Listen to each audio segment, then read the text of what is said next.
Students, आज पुनः नए वीडियो के साथ आपके सामने 11वीं के जो इम्पोर्टेंट क्वेश्चन चल रहे थे उसी चर्चा हम आगे बढ़ाते हुए करते हैं। अगला अध्याय आता है 10वां अध्याय, एस ब्लॉक एलिमेंट्स यानी एस ब्लॉक के तत्व। इसके जो इम्पोर्टेंट प्रश्न है वो देखते हैं, इन प्रश्नों को तैयारी करें और चूंकि 10 तारीख को आपका केमिस्ट्री पेपर है उससे आप अच्छे से तैयार हो सके। सबसे पहले आता है एस ब्लॉक एलिमेंट्स। जो फर्स्ट और सेकेंड ग्रुप होते हैं उनके सदस्यों के नाम, सदस्य एस ब्लॉक एलिमेंट के सदस्यों के नाम। दो ग्रुप होते हैं एस ब्लॉक के, फर्स्ट और सेकेंड, दोनों सदस्यों के नाम और उनके इलेक्ट्रॉनिक विन्यास। इलेक्ट्रॉनिक विन्यास में बताया था आप बाउल नियम से आपको बनाना है। आप बाउल नियम के अनुसार इलेक्ट्रॉनिक विन्यास तैयार करें और उस हिसाब से आप इलेक्ट्रॉनिक विन्यास लिखें। तो इलेक्ट्रॉनिक विन्यास आपसे बन जाएंगे एस ब्लॉक तत्वों के गुण। इसके आपको एस ब्लॉक तत्वों के गुण पढ़ना है। तत्व के गुण कौन कौन से इसके गुण हैं एस ब्लॉक के, वो आपको इसमें तैयार करना है। अगली बात आती है क्षार धातुओं के अंतर्गत लिथियम। जो क्षार धातु में होती है, पहली होती फर्स्ट ग्रुप की क्षार धातुएं, ये क्षारीय मृदा धातुएं। तो क्षार धातुओं के जो धातुएं होती है उनके कुछ उपयोग पढ़ लेना है। क्षार धातुएं हैं, चाहे वो आपका लिथियम हो, चाहे आपका सोडियम हो, पोटेशियम हो, इनके आपको कुछ उपयोग पढ़ लेना है, उपयोग पढ़ना है। अगला आता सोडियम कार्बोनेट Na2CO3 बनाने की विधि, गुण और उपयोग। बनाने की विधि, इसके गुण पढ़ना है और उपयोग पढ़ लेना है। तो गुण में चाहे वो रासायनिक गुण आ जाए, भौतिक गुण कम आते हैं, रासायनिक गुण ज्यादा आते हैं, ये आपको इससे तैयार करना है। अगला सोडियम क्लोराइड, इसके भी बनाने की विधि और गुण सोडियम क्लोराइड के, ये कुछ क्वेश्चन है जो महत्वपूर्ण आते हैं, ये आपको अच्छे से तैयार करना है। अगला आता है विद्युत अपघटनी विधि द्वारा शोधन। विद्युत अपघटनी विधि द्वारा शोधन तैयार करना है। विद्युत अपघटनी विधि ये पूरी तैयार करना है, चित्र सहित इसका वर्णन करना है आपको। और एक जो इम्पोर्टेंट है आपका वो है नेल्सन सेल और कास्टनर केलर सेल। इसका चित्र सीखना है। नेल्सन सेल और एक है कास्टनर और केलर सेल, ये दोनों सेल पढ़ना है। इनका सचित्र वर्णन भी आपको पूरा पढ़ना है, कैसे इसके चित्र बनते हैं। तो वो आप तीनों सेल पढ़ लीजिएगा। एक है साल्वेट्रप सेल, साल्वेट्रप सेल, उनके चित्र सीखिए। और महत्वपूर्ण चीज तो डी समूह के तत्व ये दोनों बता दिए, क्षारीय तत्व और क्षारीय मृदा धातुएं। यानी एस ब्लॉक में चाहे वो फर्स्ट हो चाहे सेकेंड, क्षारीय धातुएं होती है, क्षारीय मृदा होती है। दोनों सदस्यों के नाम और इलेक्ट्रॉनिक विन्यास आपको इस पाठ से तैयार करना है। जब ये तैयार हो जाएंगे तो निश्चित रूप से आपसे ये पाठ अच्छे से परीक्षा में बन पाएगा। और क्षारीय मृदा धातुओं के उनके उपयोग पढ़ लेना है। क्षारीय मृदा के अंतर्गत आपके ये आते हैं जो बनाने की विधि आपको पढ़ना है, बेरिलियम और एल्यूमिनियम। अगला जो इम्पोर्टेंट क्वेश्चन है क्षार धातुएं और क्षारीय मृदा धातुएं, यानी फर्स्ट एवं सेकेंड ग्रुप में, फर्स्ट और सेकेंड क्षारीय मृदा धातुओं में अंतर आपको पढ़ लेना अच्छे से। क्षारीय मृदा धातु और क्षार धातु में अंतर आप देख लीजिएगा तो निश्चित रूप से आपसे ये प्रश्न बनेगा। एक प्रश्न पढ़ना है विकर्ण संबंध। ये बहुत पूछा जाता है। विकर्ण संबंध में मेरी नोट कर लीजिए, चाहे वो लिथियम एल्यूमिनियम का हो, चाहे कोई भी आप विकर्ण संबंध एक पढ़ना, एक उदाहरण देना पड़ेगा। तो विकर्ण संबंध इस पाठ से आपको पढ़ना है। विकर्ण संबंध परीक्षा में अक्सर पूछा जाता है और जब ये तैयार कर लेंगे तो आपसे ये एस ब्लॉक के तक जो 10वां अध्याय है वो पूर्ण रूप से तैयार हो जाएगा। ये 10वें अध्याय के क्वेश्चन नोट थे। अगला आता है 11वां अध्याय। 11वां अध्याय आपको तैयार करना है, उनके क्वेश्चन बता रहा हूँ आपको 11वें अध्याय के। तो 11वें अध्याय में जो इम्पोर्टेंट है वो 11 में आता है पी ब्लॉक एलिमेंट। कौन block? P block element. P block element के तत्वों के नाम पढ़ना है।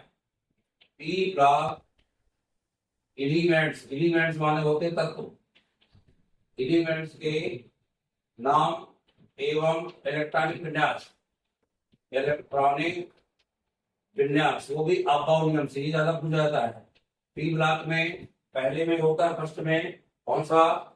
क्षार धातु में, दूसरे सेकंड में होती है क्षारीय मृदा धातु में, और 13 से लगा के 18 तक की आपकी होती है पी ब्लॉक एलिमेंट। इसमें थर्ड, ए, फोर्थ, फिफ्थ, सिक्स, सेवेंथ और एट ये धातुएं जो होती है इनके आपको इलेक्ट्रॉनिक विन्यास पढ़ना है, और इलेक्ट्रॉनिक विन्यास के बाद महत्वपूर्ण आपको इनके तत्वों के नाम याद करना है। और जब परमाणु क्रमांक आपको याद होंगे तभी आप उनके विन्यास बना पाएंगे।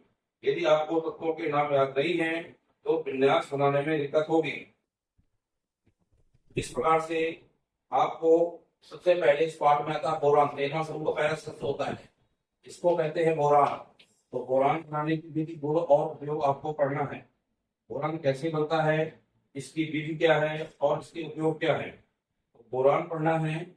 बोरान के अंदर एक यौगिक होता है, कहते हैं बोरेक्स। तो बोरेक्स बनाने की विधि, गुण और उपयोग।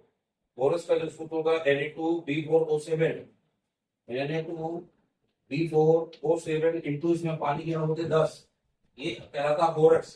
तो बोरेक्स बनाने की विधि पढ़ लीजिए, गुण और उपयोग पढ़ लीजिएगा, ये ध्यान रखिएगा, ये आपका इंपॉर्टेंट रहेगा।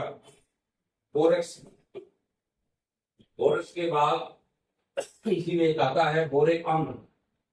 बोरिक अम्ल बनाने की विधि, गुण और इसके उपयोग। बोरिक अम्ल पढ़ लीजिएगा, ये कुछ इससे जो महत्वपूर्ण आते हैं वही मैं आपको बता रहा हूँ। और इसमें एक आती है डाई बोरान की संरचना, ये अच्छे से बनाना सीखना है। डाई बोरान की संरचना, डाई बोरान की संरचना भी आपको सीखना है। डाई बोरान की संरचना कैसे बनती है, इसका सूत्र होता है B2SX। क्या होता है, बी के बोरान के 2 सेकंड है, और इस संरचना तैयार होती है तो इसकी संरचना आपको पढ़ना है। और इसके बाद डाई बोरान के बाद आता है एल्युमिनियम।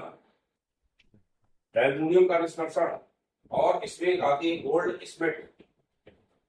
गोल्ड स्मिथ परमिटेड विधि, गोल्ड स्मिथ की विधि आपको पढ़ना है। गोल्ड स्मिथ की एल्यूमिनोथर्मिक यानी एल्यूमिनियम बनाने की विधि कहलाती है गोल्ड स्मिथ की। इसका चित्र सहित वर्णन आपको पढ़ लेना है और इसके उपयोग पढ़ लेना है, तो आपका ये पार्ट भी अच्छे से तैयार हो जाएगा।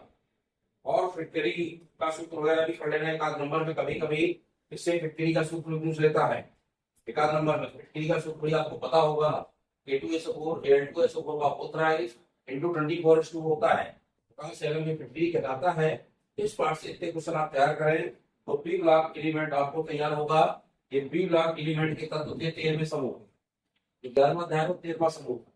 अब जो अगला अध्याय आएगा 12वां अध्याय, 11.2 जो बी ब्लॉक एलिमेंट है, इसी में 11वें 13वां भी है और 14वां भी है। 11.1 और 11.2, तो इससे आगे बताता हूं मैं। जो 14वां अध्याय 14वां ग्रुप है उसमें कौन कौन से क्वेश्चन आपके मोस्ट हैं वो भी बता रहा हूँ। ये 11वां अध्याय में चल रहा है, अभी सो जाए मैंने कुरान का, और इसमें आपका आता है 14वां समूह, इस कार्बन परिवार। तो उसमें क्या आता है, कार्बन परिवार। कार्बन परिवार के सदस्यों के नाम और इसके विन्यास, ये तो सब में पढ़ना है। कार्बन परिवार के सदस्यों के क्या नाम है, 14वां कहलाता है। 13वां पुरान परिवार होता है, 14वां होता है कार्बन परिवार। कार्बन परिवार के सदस्यों के नाम, इसके गुण और उपयोग पढ़ने हैं। अगला आता है इसमें हीरे एवं ग्रेफाइट की संरचना। हीरा एवं ग्रेफाइट, इसकी संरचना भी पूछता है तो आपसे बनना चाहिए। और हीरे की कभी कभी पेपर से लाएगा, इनकी संरचना और इनके दोनों के उपयोग, हीरे का उपयोग क्या है और आपका ग्रेफाइट का उपयोग क्या है, ये आप देख लीजिएगा, अच्छे से इनको देखेंगे। क्लोरीन की संरचना पूछता है, क्लोरीन की संरचना, क्लोरीन की आपको संरचना देख लेना है। कार्बन के कुछ रासायनिक गुण जो आते हैं महत्वपूर्ण, तो कार्बन के आप गुण भी देख लें। कार्बन के कुछ रासायनिक गुण नाम से जाते हैं, उनको जैसे किसी अम्लों से क्रिया आ गई, किसी से क्रिया आ गई, लेकिन इसको थोड़ा देखना है, बहुत इंपॉर्टेंट करना नहीं है। कार्बन मोनोऑक्साइड बनाने की विधि, मोनोऑक्साइड बनाने की विधि, गुण और उपयोग, गुण और उपयोग। इसी का कार्बन मोनोऑक्साइड के साथ कार्बन डाइऑक्साइड बनाने की गुण उपयोग, ये आपका इंपॉर्टेंट है, इससे ये जरूर देख ले। कार्बन मोनोऑक्साइड और कार्बन डाइऑक्साइड। इसके बाद आता है सिलिकॉन। सिलिकॉन के कुछ क्लोराइड आपको पढ़ना है, जिसका सिलिकॉन टेट्राक्लोराइड, सिलिकॉन्स, सिलिकॉन्स बनाने की विधि, त्रिकोण कैसे बनता है और इसके उपयोग और गुण क्या है, विधि गुण उपयोग। तो सिद्धांत भी आपको अच्छे से देखना है। ये सिद्धांत के अंतर्गत आप सिद्धांत देख लें तो आपका जो 11वां अध्याय था ये पूर्ण रूप से आपका कंप्लीट हो जाएगा। 12वें अध्याय में आपका आता है कार्बनिक यौगिक। 12वां अध्याय जो महत्वपूर्ण है वो है कार्बनिक यौगिक। 12वें अध्याय के कुछ क्वेश्चन देखें आप।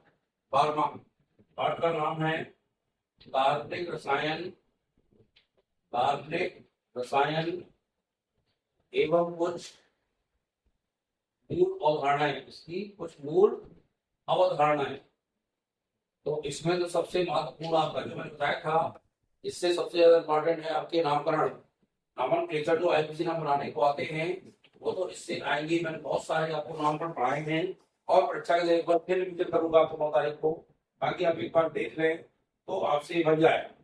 अगला जिससे इंपॉर्टेंट है कार्बनिक एवं अकार्बनिक यौगिक में अंतर। कार्बनिक एवं अकार्बनिक यौगिक में डिफरेंस, यानी इनमें दोनों में क्या अंतर है, तो अंतर आपको इससे देख लेना है। और इसके बाद इसकी संरचनाएं देखते हुए शोधन की कुछ विधियां हैं, उस शोधन की कुछ विधियों में आपको आसवन और प्रभाजी आसवन देखना है। चित्र सहित आसवन एवं प्रभाजी आसवन, इसका चित्र सहित वर्णन, ये आसवन की विधियां हैं, डिस्टिलेशन की विधियां हैं, ये आपको देख लेना है और चित्र सहित इनका वर्णन आपको पढ़ना है। और इसके बाद क्रोमेटोग्राफी जरूर पढ़ना है। क्रोमेटोग्राफी क्या, कभी वितरण क्रोमेटोग्राफी आ जाती है, क्रोमेटोग्राफी क्या वितरण क्रोमेटोग्राफी, इसका भी संक्षिप्त वर्णन आपको सीखना है। कुछ इसमें गुणात्मक यानी कार्बन तत्वों की पहचान आती है, पहचान में चाहे वो नाइट्रोजन का परीक्षण हो, नाइट्रोजन का परीक्षण कैसे होगा, या आपका कार्बन हाइड्रोजन का परीक्षण कैसे होगा, नाइट्रोजन एवं कार्बन और हाइड्रोजन का परीक्षण, इनका थोड़ा थोड़ा एक एक लाइन में देख लीजिएगा कैसे इनका परीक्षण किया जाता है, ये आप देख लें। और नाइट्रोजन के आकलन की, नाइट्रोजन के आकलन की ड्यूमा एवं जर्डाल की विधि। तो ड्यूमा जर्डाल में एक विधि परीक्षण पूछ सकता है, ड्यूमा विधि क्या है या जर्डाल विधि क्या है, इसका संक्षिप्त वर्णन आपका पूछा जाता है। फास्फोरस का आकलन के अलावा इसमें हैलोजन का आकलन, हैलोजन का आकलन, हैलोजन का आकलन इसमें कैरियस विधि आती है। कौन सी आती है, कैरियस विधि, इसका भी वर्णन सीख लें और इसका सूत्र सीख लें कि हैलोजन का आकलन या इसका आकलन कैसे करते हैं। आणविक द्रव्यमान की गणना शुरू में आपको बता चुका हूं मैं। सजातीय श्रेणी क्या है, इसकी विशेषताएं, सजातीय श्रेणी क्या है और इसकी विशेषताएं क्या है, ये क्वेश्चन भी आपको इस पाठ से थोड़ा सा देखना है, ये भी इंपॉर्टेंट क्वेश्चन है। बाकी इस पाठ से आपको नॉमेनक्लेचर देखना है, मैं नामकरण आते ज्यादातर सबसे ज्यादा इंपॉर्टेंट नामकरण कौन पूछना है, सीधे 4 नंबर के नामकरण है और आपको नामकरण ही बनाना पड़ेगा, ठीक है। थोड़ा सा इसे देखना है, मुक्त मूलक, मुक्त मूलक क्या है और इसके बनाने की विधि क्या है। मुक्त मूलक देख लेंगे आप, कार्बो एनायन और कार्बो कैटायन की संरचना देख लेना, कार्बो एनायन एवं कार्बो कैटायन की संरचनाएं देख लें, इनकी क्या क्या आपकी संरचना है। और थोड़ा सा पढ़ लें अनुनाद, रेजोनेंस, अनुनाद क्या है और उसका सिद्धांत क्या है, अनुनाद और उसका सिद्धांत आप देख लें। तो ये कुछ इंपॉर्टेंट इस पार्ट से क्वेश्चन थे, वो आपको जरूर देखना है। विलोपन अभिक्रियाएं कुछ देख लें, विलोपन रिएक्शन, विलोपन अभिक्रियाएं, तो विलोपन अभिक्रियाएं भी आपको इसमें महत्वपूर्ण इस पार्ट से ये देखना है। ये कुछ इंपॉर्टेंट क्वेश्चन थे जो आपके 12वें अध्याय के काफी फैल भी हैं, लेकिन मैं बार बार कह रहा हूँ इस पार्ट से नामकरण आता है, नामकरण ही परीक्षा में पूछे जाते हैं, इसलिए आपको नामकरण बहुत अच्छे से पढ़ना है। अभी मैं आपको रिवीजन एक दिन नामकरण की जरूर कराऊंगा। अब बचा आपका 13वां और 14वां अध्याय, 13वां 14वां अध्याय आपको इसका जरूर कर बताऊंगा, इसके महत्वपूर्ण क्वेश्चन बताऊंगा। और परसों चूंकि 9 तारीख है, 9 तारीख को कुछ मैं आपको नामकरण पुनः एक बार रिविजन कर दूंगा, जो बच्चों को सबसे ज्यादा कठिन लगते हैं और नामकरण परीक्षा में अनिवार्य रूप से पूछे जाते हैं। इसलिए इनको आप देखें, इनको स्वयं तैयार करें। जो ना समझ आए, ये क्वेश्चन ना बनता हो, उसको कमेंट द्वारा मुझसे पूछें, मैं उसका आपको पूरा डिस्कशन बताऊंगा। इस तरह से वीडियो को देखते जाएं, लाइक करें, शेयर करें, अपने दोस्तों को भेजें और सब्सक्राइब करते हुए चैनल को देखते रहें, ताकि आपको महत्वपूर्ण क्वेश्चन प्राप्त हो और आप परीक्षा में अच्छे से हल कर सकें। धन्यवाद।